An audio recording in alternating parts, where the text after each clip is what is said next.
Hello and welcome to the class bunk. तो हम अपना नेक्स्ट लेक्चर चालू करने जा रहे हैं मैक्स वेबर पे। सो मैक्स वेबर का हमने लास्ट लेक्चर में जो पढ़ा था वो हमने पढ़ा था सोशल एक्शन। तो सोशल एक्शन क्या था? वो एक्शन जो मीनिंगफुल हो, ठीक है, जिससे कोई मीनिंग अटैच हो, प्लस वो किसी अदर पर्सन के लिए हो, ठीक है, अदर पर्सन के लिए।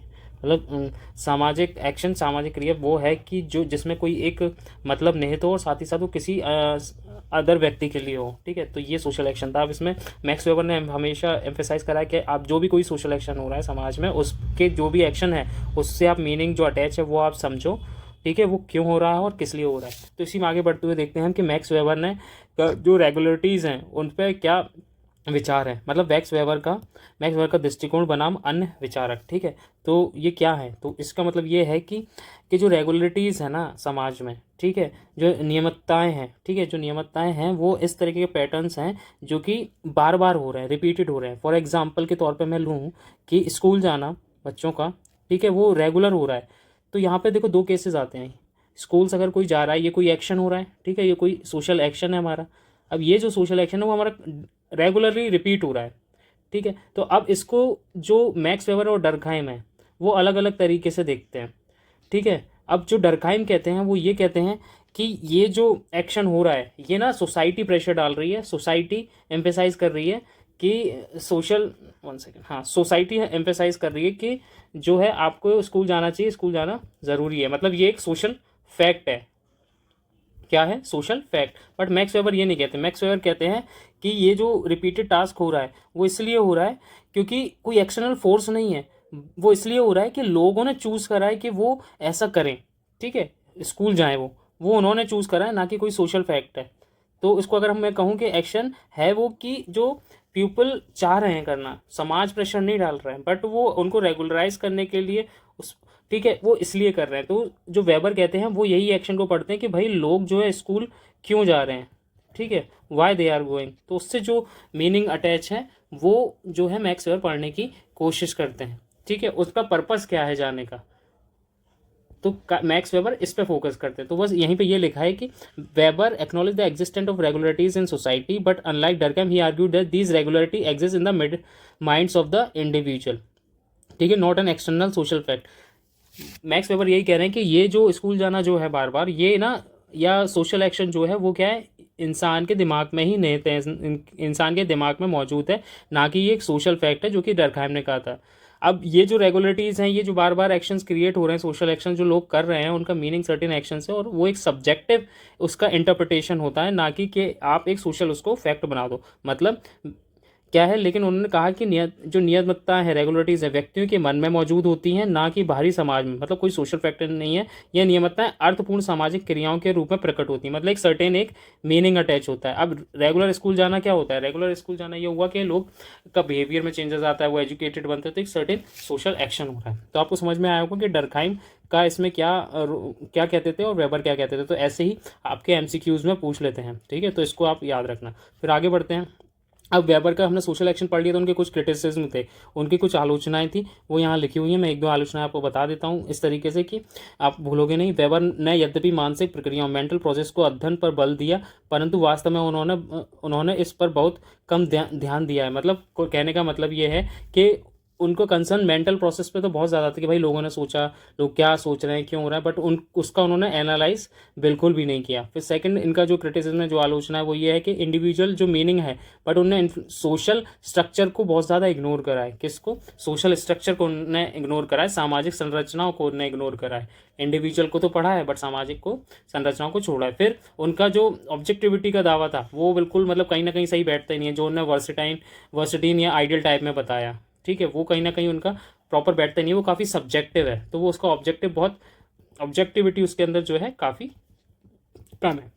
फिर अब इंडिविजुअल एक्शंस पे फोकस मेनली करा है वेबर ने, बट कलेक्टिव एक्शंस की क्या बात, कोई बात ही नहीं है, उनको काफ़ी ज़्यादा निगलेक्ट करा है। तो ये उनके कुछ सोशल एक्शंस के जो है क्या है, क्रिटिसिज्म है। तो आप इनको याद रखना। फिर आता है हमारा नेक्स्ट टॉपिक, आदर्श प्रकार या आइडियल टाइप। से बहुत ही इंपॉर्टेंट टॉपिक है, ठीक है। तो अब आइडियल टाइप क्या है? मतलब फॉर एग्जाम्पल इसको सिंपल सा आप यहाँ ऐसे समझ लो कि कोई एक प्रोसेस है, ठीक है, उस प्रोसेस का आपने एक आइडियल एक टाइप क्रिएट कर लिया, ठीक है। अगर मैं एग्जाम्पल पे लूँ आपको आइडियल टाइप का, तो आप उसको ऐसे कह सकते हो कि मान लो कि जैसे व्यापार का ही हम एग्जाम्पल ले लेते हैं, उसने ब्यूरोक्रेसी का एक आइडियल टाइप बनाया कि भाई ब्यूरोक्रेसी क्या होती है। ठीक है, ठीक है।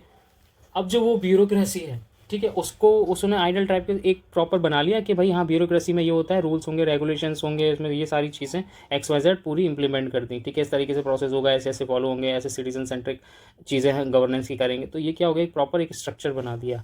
ठीक है, वो एक आइडियल टाइप हो गया। अब इस पर वो चीज़ इंप्लीमेंट करेंगे, देखेंगे कि हाँ ये चीज़ फिट बैठ रही है कि नहीं, तो ये हो गया आइडियल टाइप। इसको और अगर मैं आप वैसे समझाऊँ सोशियोलॉजिकल टर्मिनोलॉजी में, तो इससे ऐसा कहेंगे कि जो आइडियल टाइप है वो बेसिकली एक मेंटल क्या है आपका कंडक्ट है, या एक क्लियर पिक्चर आप दिमाग में बना लेते हो कि एक सोशल रियलिटी की।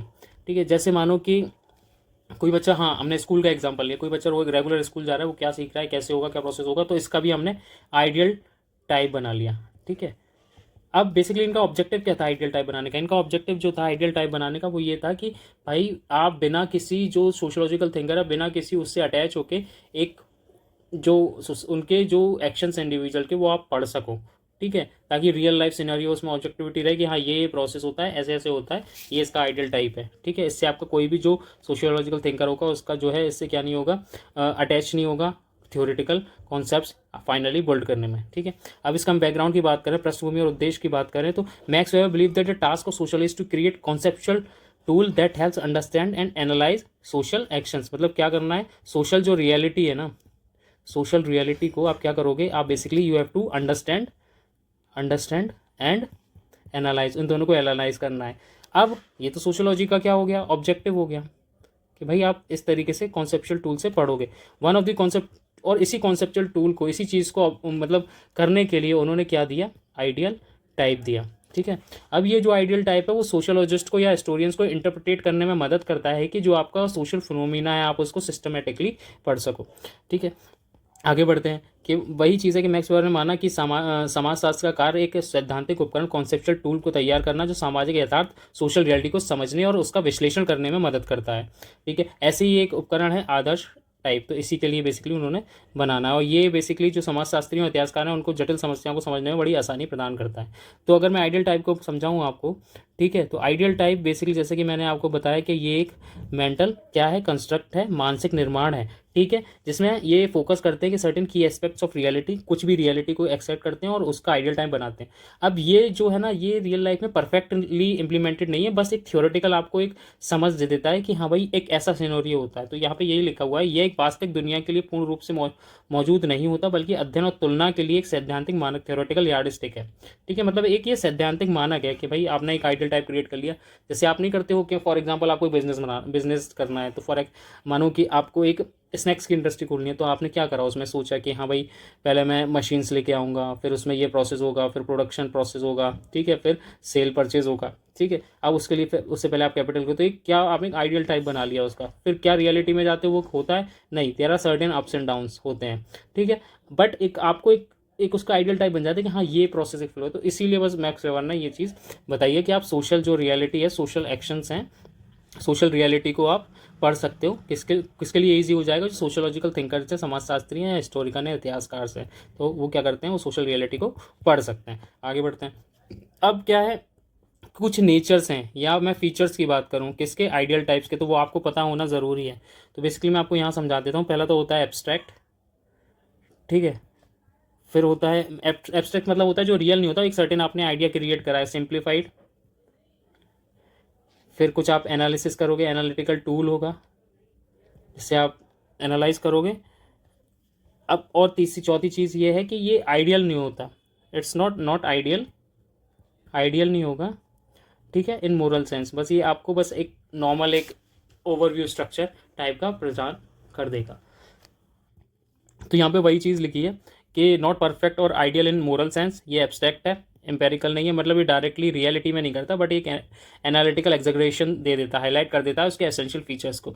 अब ये रियलिटी से क्या होता है, ड्राइव्ड नहीं होता, रियल वर्ल्ड का नहीं होता, बट ये क्या करता है, आपके सर्टेन एक मिरर इमेज टाइप का मतलब एक रियल वर्ल्ड ऑब्जर्वेशन और हिस्टोरिकल डाटा प्रदान कर देता है, बट ये प्रॉपर रियल इमेज नहीं होता उस भी जो भी एक आइडिया आप या सोशल एक्शन या सोशल रियलिटी आप देखते हो। ठीक है, वही यहाँ पे लिखा है कि नैतिक अर्थ में आदर्श नहीं है, अमूर्त अनुभवजन्य नहीं है, मतलब ये वास्तव में एक प्रतिलिपि नहीं है, एक मतलब मिरर इमेज नहीं है, बट ये आपको एक सर्टेन ऑब्जर्वेशन और हिस्टोरिकल विशेषताएं या उसकी डाटा को प्रदान कर देगा। ठीक है, वास्तव में व्यक्तिपुत्र वास्तविक अवलोकन और ऐतिहासिक आंकड़ों पर आधारित, परंतु उनका दर्पण प्रतिबिंब नहीं है। वही चीज़ है कि एक्चुअल में डाटा ये नहीं देगा, बट हाँ एक आपको एक ओवरव्यू प्रदान कर देगा। और एक अनुसंधान उपकरण होता है जिसमें क्या होता है, शोधकर्ता जो इन्वेस्टिगेटर है ना उनको हेल्प करता है ताकि रियल लाइफ फिनोमिना को ये मेजर कर सके, मतलब शोधकर्ताओं को वास्तविक सामाजिक घटनाओं को समझने और मापने में ये एक मदद करता है। क्या ह्यूरिस्टिक टूल है।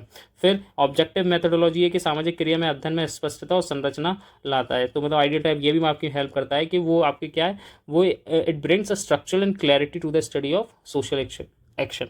तो इतना आपको समझ में आ गया। तो बेसिकली हम ये कह सकते हैं कि जो आइडियल टाइप है वेबर का, ठीक है, वो एक सेंस है कॉम्प्लेक्स सोसाइटी रियलिटी को क्लियर सिंप्लीफाइड एक मॉडल में पढ़ने के लिए। ठीक है, जो करता है कि जो रियल लाइफ केसेस हैं उनको आप आराम से समझ सकते हो सोशल रियलिटी को। अब ठीक है, आपने आइडियल टाइप पढ़ लिया, ठीक है, उसके फीचर्स देख लिए। अब प्रोसेस क्या है, किस प्रोसेस से आप आइडियल टाइप बना सकते हो। तो मैक्स वेबर ने यह भी बताया कि आप क्या कर सकते हो, पहले आप एक क्या करते हो कि वास्तविक का अवलोकन कर सकते हो, मतलब ऑब्जर्वेशन कर सकते हो एक रियलिटी का। फिर कुछ उसके जो फीचर्स हैं, कैरेक्टरिस्टिक्स हैं, ठीक है, उनके कुछ लक्षण हैं, उनको आप देखोगे। तो पहले आपने क्या करा, ऑब्जर्वेशन करा, फिर उसके बाद आपने एक सिलेक्शन करा उसके किसका, उसके जो कुछ ट्रेड्स हैं, मतलब उसके कुछ लक्षण हैं उनको देखा। फिर आपने एब्स्ट्रैक्शन करा। एब्स्ट्रैक्शन का मतलब होता है कि वहाँ पे आपने कुछ कुछ उनके ट्रेड्स जो हैं उनको क्या करा, कंबाइन करा, मतलब चयनित लक्षणों को मिलाकर एक विश्लेषणात्मक मॉडल बनाया जाता है जहाँ उस घटना के सार का प्रतिनिधित्व क्या करते हैं, करता है, प्रतिनिधित्व करता है। कौन करता है, जो एक अब टूल है वो आपको एक गाइड करेगा उस चीज़ को। फिर आप कंपेयर करते हो रियल वर्ल्ड को, ठीक है, उस आइडियल टाइप से। वहाँ पे आपको सिमिलरिटीज़ और डिफरेंसेस दिखने को समझ में आते हैं, जैसे कि कार्ल मार्क्स ने अपना प्रोटेस्टेंट एथिक्स में आइडियल टाइप क्रिएट करा था फॉर स्पिरिट ऑफ कैपिटलिज्म। ठीक है, ये भी हम लास्ट अपने टॉपिक में देखेंगे, जब ये पढ़ेंगे तो हम इसको आइडियल टाइप से भी रिलेट करेंगे। तो आपको समझ में आया। तो पहली चीज़ होगी वास्तविकता का अवलोकन करोगे, आप मुख्य लक्षणों का चयन करोगे, उसके बाद अमूर्तन मतलब एब्स्ट्रैक्शन करोगे, मतलब एक एनालिटिकल टूल में उसको डालोगे, फिर तुलना करोगे, फिर कंपैरिजन करोगे, सिमिलरिटीज़ हैं क्या डिफरेंसेस है, इतना क्लियर हुआ। उसका एग्जांपल है जो हम देखेंगे कि Protestant ethics and spirit of capitalism, आदर्श प्रकार देखेंगे, ठीक है, पूंजीवाद की भावनाओं का।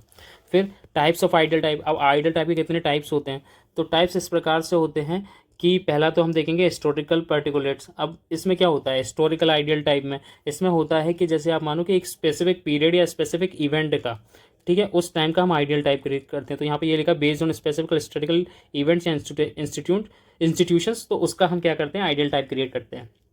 अब आइडियल टाइप कैसे क्रिएट करते हैं, इससे पहले मैंने अभी आपको बताया, तो उसका अगर उदाहरण लें कि हम हिस्टोरिकल आइडियल टाइप का कैसे करते हैं, ऐतिहासिक विशेषताओं का के आधार पर उनका बनाते हैं। तो उसमें जैसे कि एंशिएंट सिटीज़ हो गई, ठीक है, प्रोटेस्टेंट एथिक हो गया, कैपिटलिज्म हो गया, तो इन लोगों का बनाते हैं। फिर दूसरा टाइप आता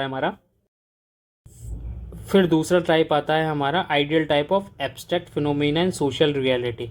इतना समझ आया, ओके। फिर इसमें क्या होता है कि यदि सामाजिक यथार्थ की अमूर्त घटनाओं एब्स्ट्रैक्ट फिनोमिना को आप देखते हो, ये क्या होता है, जनरल कंसेप्शन पे होती है, जैसे सोशल एक्शन हो गया, अथॉरिटी किस टाइप की होती है, तो ठीक है, इन सब को पढ़ोगे आप।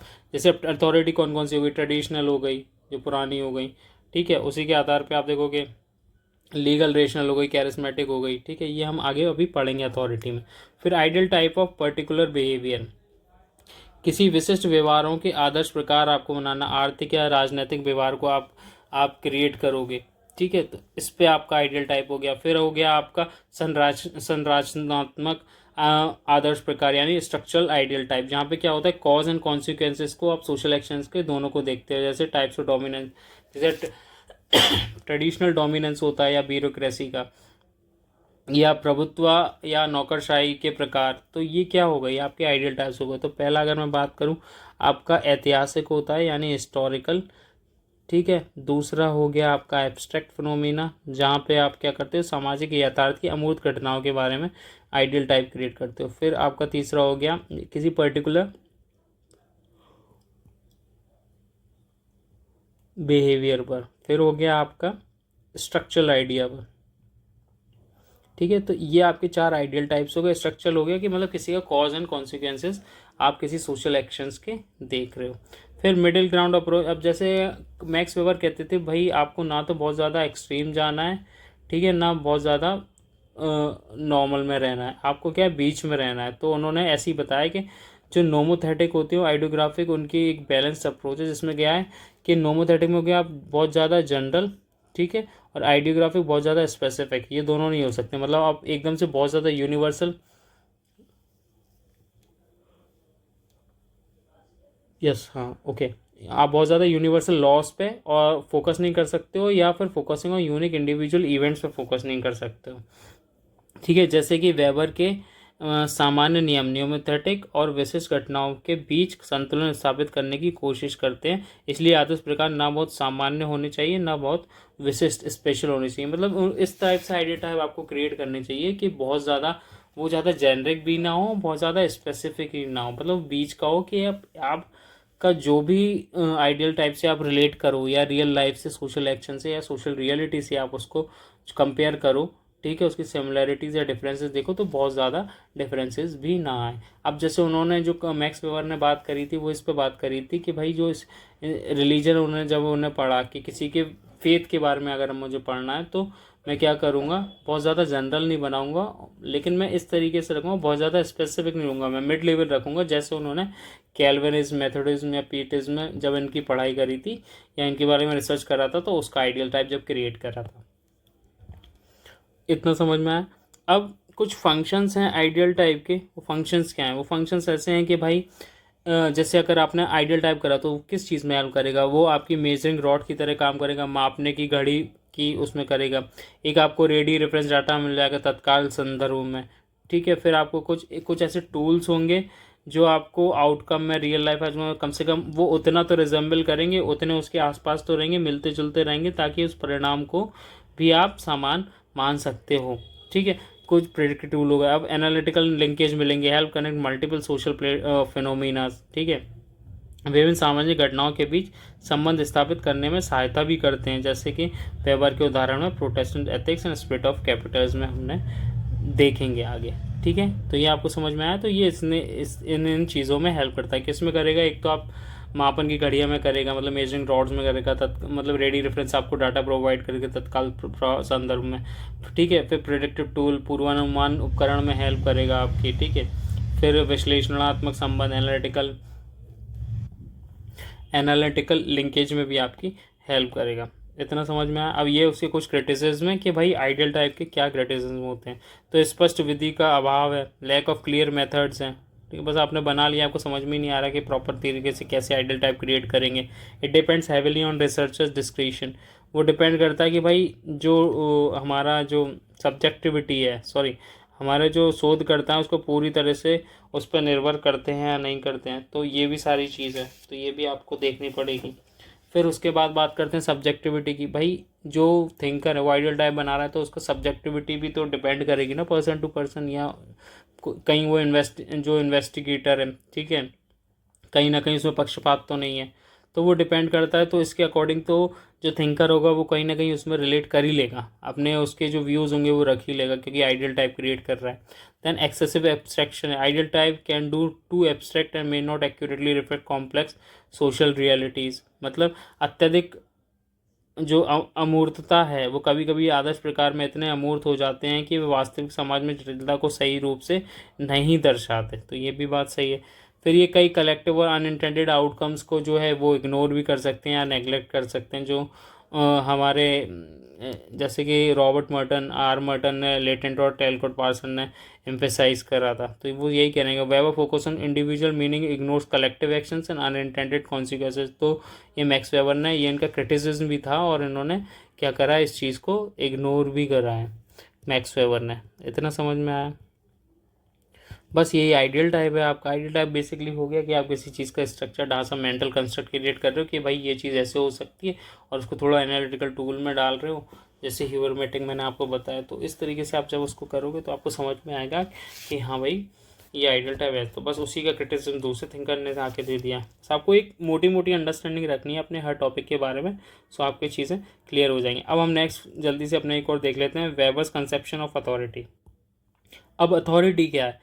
देखो, अथॉरिटी जो है शक्ति है प्रतीकात्मक मूल अवधारणा, ठीक है। अब ये अथॉरिटी क्या है? देखो, इसको सिंपल से ऐसे समझो कि जो प्राधिकरण है, ठीक है, प्राधिकरण का सिद्धांत है, तो अगर मैं अथॉरिटी की बात करूँ, यस, अगर मैं अथॉरिटी की बात करूँ, ठीक है, और मैं पावर की बात करूँ, तो जो अथॉरिटी होती है ना, उसको आप ना सेल्फ क्या करते हो, आप खुद उस सही मानते हो, ठीक है, राइट मानते हो, और उनका जो ऑर्डर होते हैं उनको फॉलो कर लेते हो, बिकॉज आप इस शुरू से करते आ रहे हो। मैं इसका एग्जांपल भी बताऊंगा। अब पावर जो होता है ना, पावर क्या होता है, कोर्सिव होता है, मतलब फोर्सफुली आप पे इम्प्लीमेंट करा जाता है फोर्स के थ्रू, ठीक है। तो ये बहुत बड़ा डिफरेंस होता है।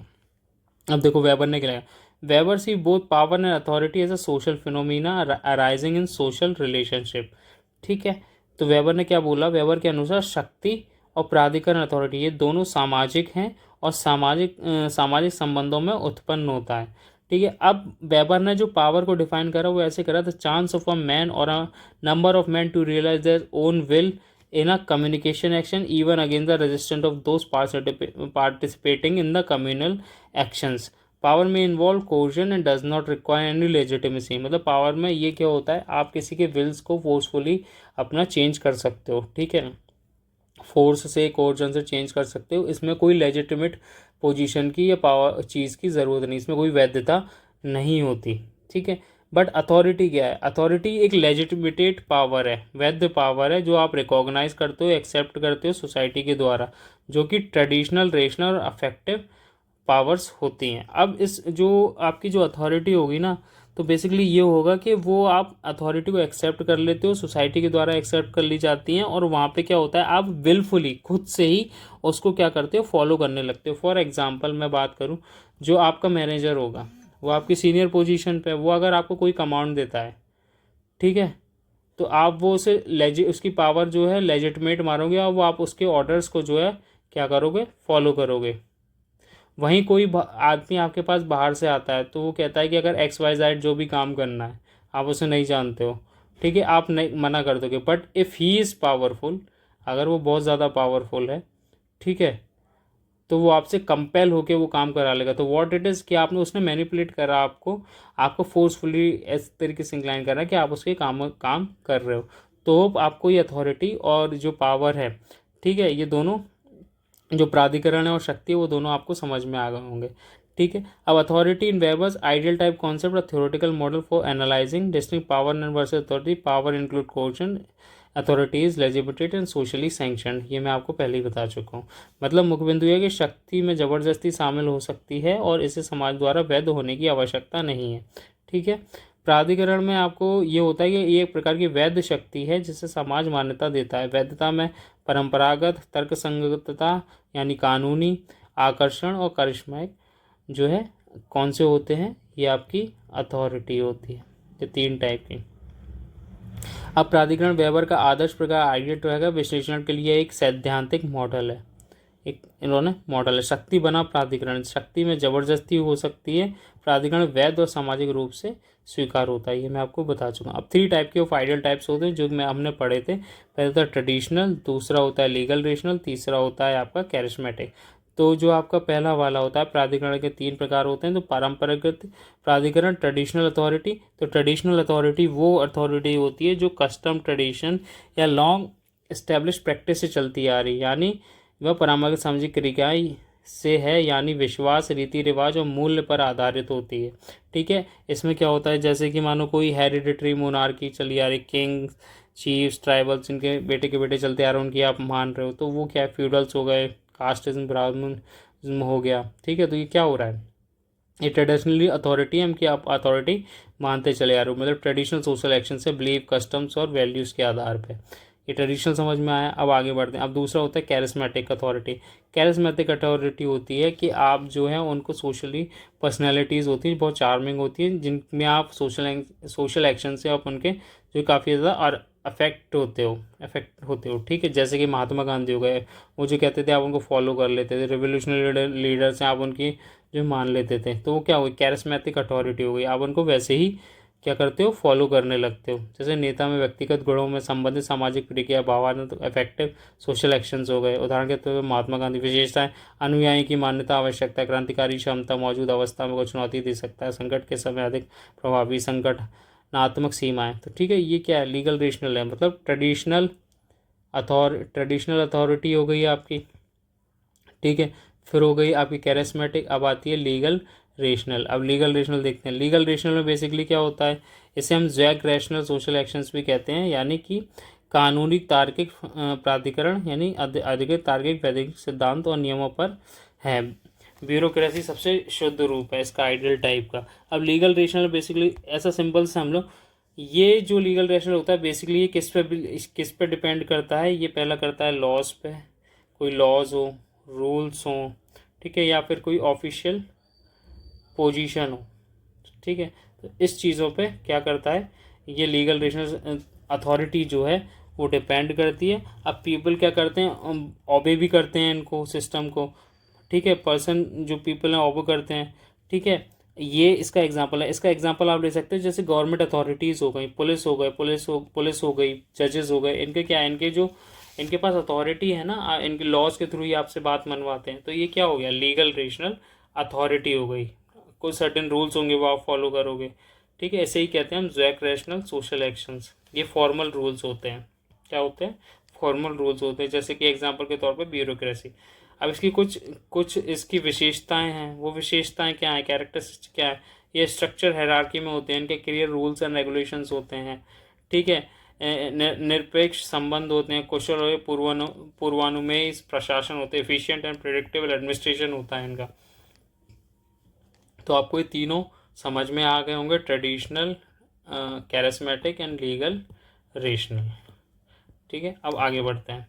फिर combination of types in reality. अब रियलिटी में क्या होगा, जैसे रियल वर्ल्ड अथॉरिटी हो गई, ये हमेशा ज़्यादातर अक्सर मिक्स हो जाती हैं। कैसे, ठीक है। जैसे फ्रैंकलिन डी रूजवेल्ट में बोला, Jawaharlal Nehru in India elected under legal rational principle, traditional element develop over time and follower often view them as a charismatic leader.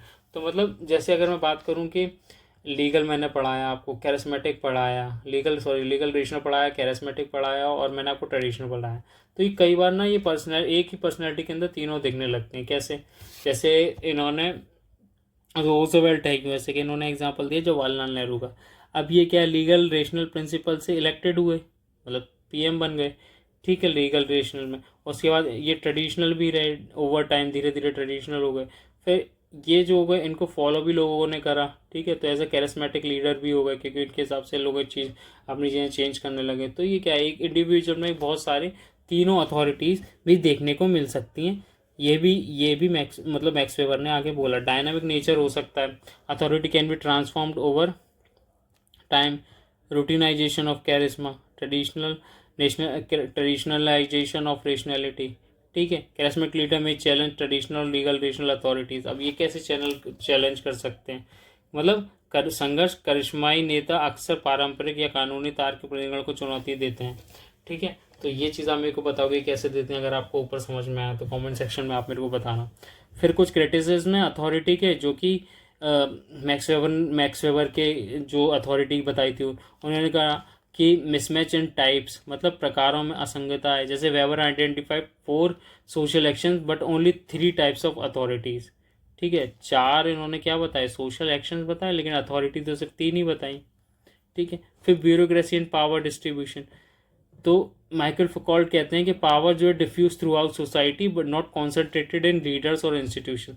मतलब ये कह रहे हैं कि शक्ति जो है समाज से विस्तारित और व्याप्त होती है, किसी एक व्यक्ति या संस्था में केंद्रित नहीं होती। ऐसे ही रॉबर्ट डॉल कह रहे हैं कि प्रतिकरण सापेक्ष और परिस्थिति जन्य होता है। मतलब अथॉरिटी जो है सिचुएशनल और रिलेटिव होती है। वन में have authority in one context but subordinate in other context. तो ये बात भी सही है। तो बट मैक्स वेबर ने इसकी बात नहीं करी। मैक्स वेबर सीधे सीधे कह रहे हैं कि वही 3 टाइप की होती है अथॉरिटी। ये होती है कि लेजिटिमाइट होती है, वैध होती है, जो कि आप विलफुली फॉलो उसको कर सकते हो। अब की कुछ मुख्य बिंदु हैं जो की टेक अवेज हैं, वो आप देख लो। जो मैंने बताया पावर जो है वो आप इन्फोर्स करते हो किसी पे, फोर्सफुली कि आप करो। अथॉरिटी क्या होती है, लेजिटिमेट होती है, सोशली रिकॉग्नाइज होती है।